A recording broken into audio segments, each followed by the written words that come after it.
Hello everyone and welcome back. It is Boone Williams. So firstly, I got a little bit of some natural lighting happening because it's finally getting sunnier and that's different. So hopefully that doesn't throw anybody off. I normally have like studio lighting in my garage, so this is a different experience. But I also want to point out that this crop top, it says girls on it. I don't know if this is going to be mirrored for you guys or not. I have no idea. But my friend Jay gave this to me years ago, and I think I actually wore it in my second ever video.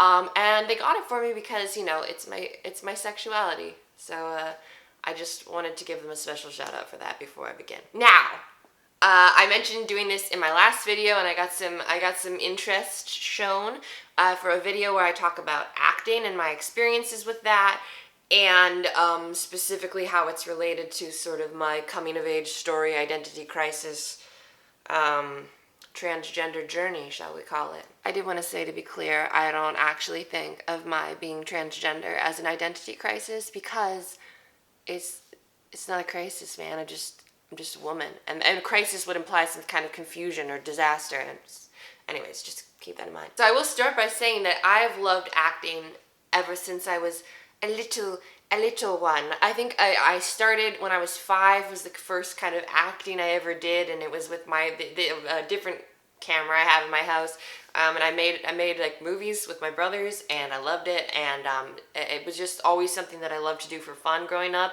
And I did want to take it seriously as a profession, but my dad's an actor, and he was like, so it was kind of just a thing I did for fun as a kid on the little plays and stuff. But when I was 12 was when I started learning more about voice acting for cartoons and all kinds of other voice acting, but specifically cartoons, because that was what interested me.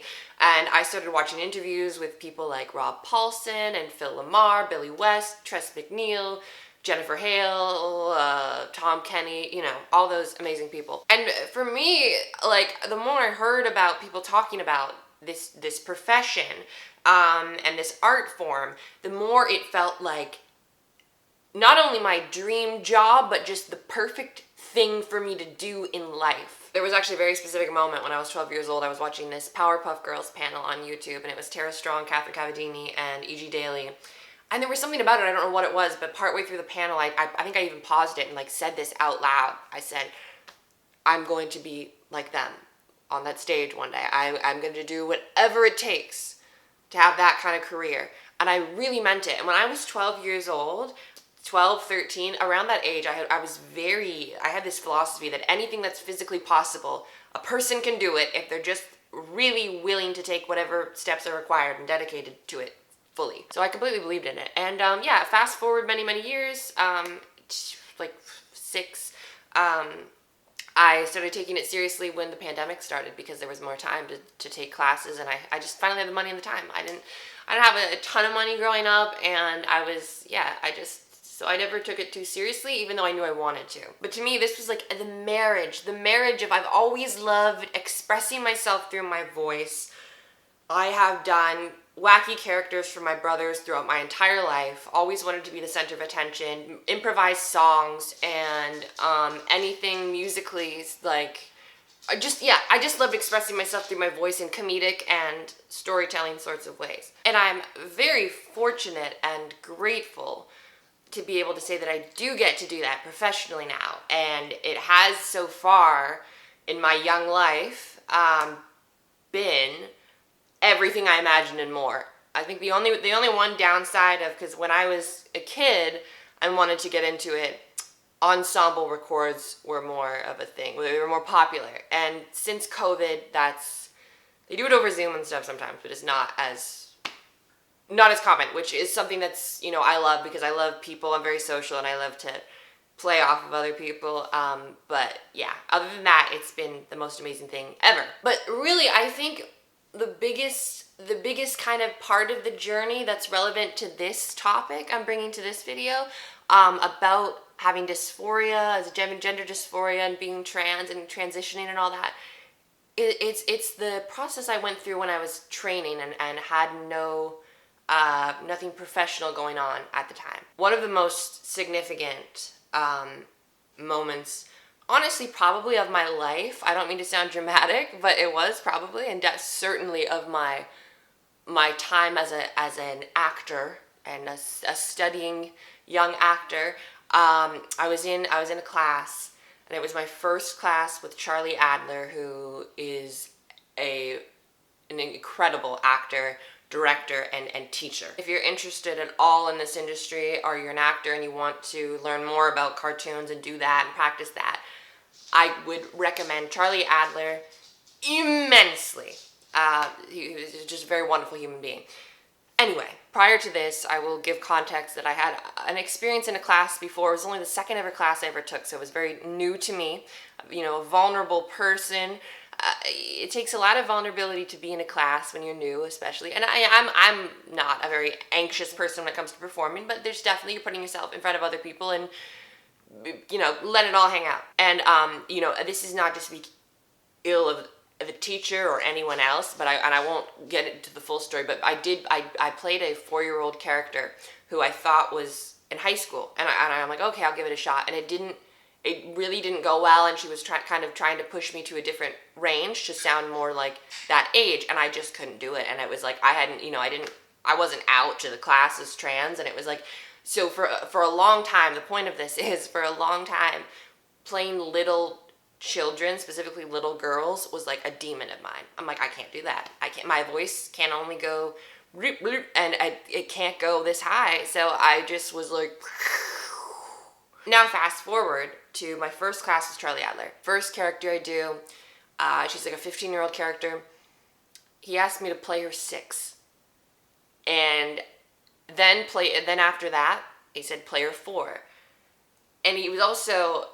There wasn't a lot of time to think about it. In fact, there was no time to think about it, which was the brilliant part, because I just went into this thing where it's gonna talk like this and I did that, and you know, I really like apples, and like it works so wonderfully for the character, and now I do that constantly. You know, anytime I get an audition where that feels appropriate, I talk like this, and I like to make orange smoothies, and my voice is I kind of lost my voice last night, so it's not perfect. But the point is that what was previously my biggest demon became a superpower. And it all does tie into my dysphoria and my relationship with my gender, because when I started this journey, and by that I mean the acting one, not the trans one, a lot of journeys in my life, I honestly assumed that I would mostly only be able to play male characters. Like, I'm like, because I could do, you know, my voice, that's traditionally feminine, but I didn't feel that I would be able to, I just thought I'd have more options doing male voices. 2 very important things I came to learn. One, at that point in time, it was actually harder for me to do male voices. I didn't realize it, but I remember one time I was trying to do a male character, and someone said, I think, you should do the female characters. Your voice sounds too feminine. And this is a long time ago, and I have a much better understanding now of how my voice sounds, which is obviously incredibly important. So I'm better suited to know who I can, and maybe I'm better off not auditioning for it. But I came to realize it was much easier for me to have a dynamic range in terms of female characters than male characters, which blew my mind. And I do audition for male characters too, sometimes, and not as much, but sometimes, and I can do those kinds of voices too, but it's not as natural for me, because I have spent so long shifting and completely training myself to have a new voice. Like, I really did create an entire new range for myself from the ground up. It wasn't like, I felt more like making a new voice than modifying mine in a weird way. It's like a whole new range. So I can't even always access my old voice. I can try, and I have, but it's really hard, and it's like a mental thing. It's very difficult. The other very important thing I learned is that the voice comes as a natural byproduct of the acting. And I think I was aware of this sort of already. I've never been someone who's looked at a piece of copy and thought, oh, I'll, this might be a cool voice. I read it first, and then just whatever happens, happens. But what I found, and it was definitely in that moment, was one of the biggest moments for me in discovering this sort of epiphany But I continued to learn it and continued to internalize it as I went along and auditioned and worked. But is that there are a lot of voices that I can do that I never would have known I could do if I didn't have a character sheet put in front of me and have been asked to do it. It's just such an incredible escapism. You're in a different world. It's not about you. You are transforming your surroundings and yourself. And the beautiful thing about voiceover specifically, and I do enjoy on-camera acting as well, I just have found that this is specifically relevant to the voiceover medium, is it doesn't matter what you look like at all. It doesn't. And unfortunately, you know, a lot of people will say like, oh, you're cis passing and stuff. And I don't know to what extent that's true. I certainly don't get misgendered when I go out or anything, but there are, you know, if you've known me for a while or you look closely, I have an Adam's apple and this or that, and you never, it's a different ball game on camera, and there aren't as many options for anyone, trans or not. You have to play your box, and the trans box, unfortunately, at this juncture, is a little small. Now, in the voiceover world, it just doesn't matter at all. It just doesn't, and I can be a dog or a little boy or a grandma or whomever, and it's incredible. But what I've found through it, actually, in a very interesting way, is I feel more connected to who I am and my natural voice, despite how much I've changed it and manipulated it for the purpose of work. It's an incredible experience when you get lost in the story and you really care more about that character's needs and desires than your own. And that's when I find these voices come out that I just don't know. Like, if you were to say right now to me, Boone, like, can you do a 10-year-old girl's voice? I don't know if I would know what to do. Certainly if I asked it of myself, but if there was a script in front of me, or any kind of prompt or a picture, like, things will come out of my mouth that I don't know I can do. I was sitting in the shower the other day, and I'll do voices in the shower because I'm insane, and I was doing this, like, I was doing like a very like up here sort of thing, like, you know, like kind of like this, and I'm like, you know, I can do, like, there's a time in my life where I would have done something like this, and I would have been like, yeah, that's how my voice should sound, and that's how I'm gonna, like, be as a girl who's transitioned. And my dog's barking, sorry guys. And luckily I found something that feels a lot more natural to me, but I can find that, and I didn't know, that's not like the pitch that I can get to, it can get very high, and I didn't know I was capable of that before. I honestly thought I just had a really low-pitched voice and low range, and for the most part I do, but if there's something being asked that isn't just raise the pitch of your voice, if it's play younger or play quirkier or more, I can find that, and it's so incredible, and it's such a discovery and a journey and a gift, really. And beyond the voice itself, and connecting more with my own voice, I think many people would agree that acting oftentimes is a really healthy way to work through difficult parts of your life. And I count my blessings every day and have it a lot better than a lot of people, but I do have a lot of pain. And a lot of it I've shared, most of it I haven't. But as I help tell stories, even just in an audition, it doesn't need to be a job. It's very healing. It helps you work through some really difficult stuff in a safe environment. It's a very positive, creative, expressive outlet, and I think I came into it at a very good time for me, because playing so many different characters and trying different things and getting lost in different worlds, totally different universes every day, and really becoming someone else, it takes pressure off of you. You really, and don't get me wrong, I believe firmly that you're never out of the equation as an actor. I really do believe that parts of you are always bubbling up to the surface to play the role. That's my philosophy on it. I certainly feel that way for myself. But you're still telling other people's stories that then become yours, and then they integrate into your life in some way. You remember it, and I've learned a lot about myself from playing different characters, and I think that's kind of, if there's one overarching thing for this video, that's sort of the theme. That's the one thing where I just feel I've found more of myself from being people who are not me, which is very funny, but it's true.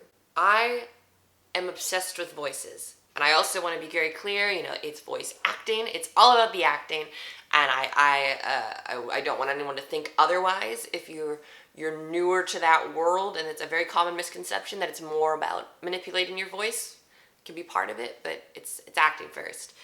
That said, I'm a voices freak. I'm just very interested in the human voice, and I love studying vocal feminization, and I think that's why maybe that was one of my more viewed videos, is because it was really personal to me, obviously. Sorry, my phone keeps going off.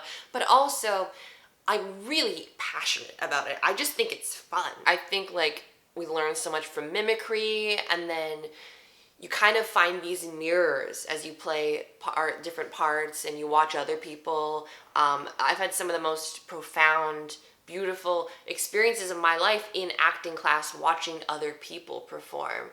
And I think that, like, I still struggle with dysphoria so much to this day. I wish it weren't true, and it's absolutely better than it used to be, and some days are better than others.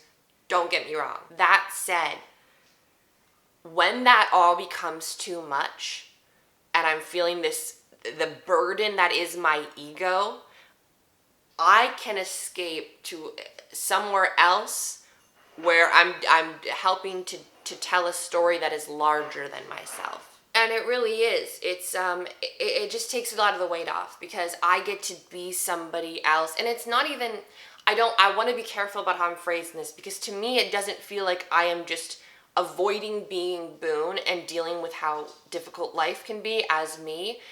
It's actually weirdly opposite. It sounds paradoxical, but when I do go into a different world and live there and get inside the mind of a character, it's unlocking different parts of me on a subconscious level. And it's like, no matter how hard it gets for me and how much I'm feeling overwhelmed with dysphoria, I can do that, and it just reminds me, like, this is something that I can do, and I love to do it, and I believe it's very important. I'm not gonna try and I don't want to boast myself and say, oh, I'm so important.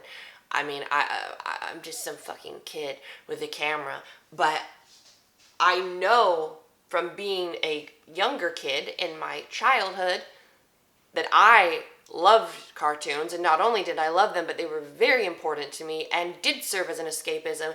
And I had a relatively very nice childhood compared to a lot of people, but there were times when that was kind of where you needed to go, and those memories, when you're little, they become very principal, I think, in your psyche. And so those cartoon characters you grow up watching become very important, and I think a lot of people would not disagree with that. I think cartoons are very special, and just storytelling in general, whether it's a cartoon or a movie or a play or a book, it's great. So to kind of focus my energy on that, where it feels a little, I don't want to say altruistic, because again, that sounds way too narcissistic and over the top, but to take a little bit of the focus off of myself and put it onto a different universe with different people, and like where you're working with writers and it's much larger than you. I find it incredibly freeing. I find it is the most freeing activity that I have ever found, and it's something I happen to be pretty good at, which is great, because I've always loved art and I've always loved being creative, but I'm not the best at drawing. I can't really draw or paint or anything like that, or sculpt. So this is my creative outlet that has helped me find myself and lose myself and find myself again in the most wonderful ways. And this video was less comprehensible than usual. So if you made it to this point and you were able to take some kind of message away from this, congratulations, because I don't even know what the hell I just talked about. But if it's interested you at all and you have any more questions about this subject or want to hear more, please let me know. I'll be very excited to talk about that more. I will see. Still working on that podcast. I'll let you guys know. And any suggestions you have for future videos, as always, let me know. Thank you all very much for watching, and I will see you next time. Bye.